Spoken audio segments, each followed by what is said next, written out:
बासी चावल खाने वाले इस वीडियो को गौर से देख लो। जो लोग भी बासी चावल को बिना गर्म किए खाते हैं वो लोग सावधान हो जाओ, क्योंकि आप देख पा रहे हैं बासी चावल का दाना, एक दाना को माइक्रोस्कोप पे रखते हैं तो उसमें कितना खतरनाक बैक्टीरिया नजर आता है गाइस। शिळा भात तुम्ही खात असाल तर हा व्हिडिओ। शिळ्या भाताच्या शीतावर किती जंतू असतात हे पहा।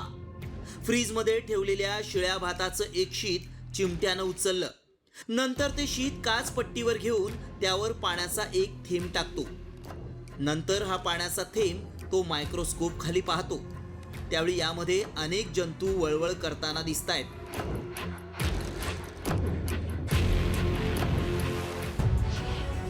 शिळा भात खाल तर आजारी पडाल।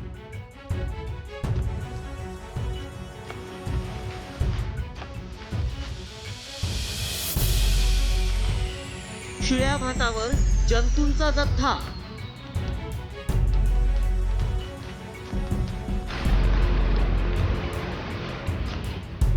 व्हायरल व्हिडिओ मागचं सत्य काय?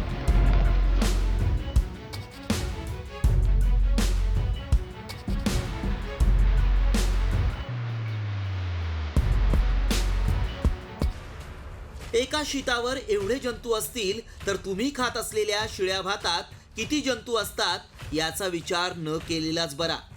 कारण बरेच जण रात्री राहिलेला भात सकाळी खातात आणि हे जर खरं असेल तर अनेकांना आरोग्याचा त्रास होऊ शकतो।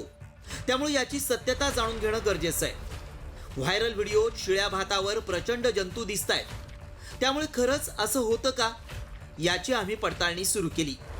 याबाबत एक्सपर्ट उत्तर देऊ शकतात। आमचे प्रतिनिधी तज्ज्ञांना भेटले आणि हा व्हिडिओ दाखवून यामागचं सत्य जाणून घेतलं। शिळ्या अन्नामध्ये बॅक्टेरिया, व्हायरसेस, फंगस ग्रो होतो आणि त्याच्यामुळे पेशंटला फूड पॉयझनिंगची समस्या उद्भवते। OPDमध्ये आम्ही खूप सारे पेशंट्स बघतो जे आमच्याकडे उलटी, पातळ संडास आणि पोटात दुखणे ह्या समस्या घेऊन येतात। तर आम्ही बऱ्याच वेळेस शिळं अन्न हा खूप पेशंट्समध्ये कारणीभूत असतो। त्यामुळे आमच्या पडताळणीत काय सत्य समोर आलं पाहूया। शिळा भात किंवा अन्न खाल्लं तर पोटाचे आजार होतात। शिळ्या अन्नामधील बॅक्टेरिया त्रासदायक ठरतो। शिळा भातच नव्हे तर शिळं अन्नही खाऊ नये। शिळं अन्न खाल्ल्यानं विषबाधा होऊ शकते। शिळं अन्न खाण्यापेक्षा ताजं अन्न खावं। शक्यतो लागेल तेवढंच अन्न बनवायला हवं। फ्रीजमध्ये शिळं अन्न ठेवून दुसऱ्या दिवशी खाल्ल्यामुळं आपल्या आरोग्यावर परिणाम होऊ शकतो। त्यामुळे तुम्ही शिळं अन्न खाणं टाळा। आमच्या पडताळणीत शिळं अन्न खाल्ल्यामुळं आरोग्यास धोका होऊ शकतो हा दावा सत्य ठरलाय। ब्युरो रिपोर्ट, साम TV न्यूज।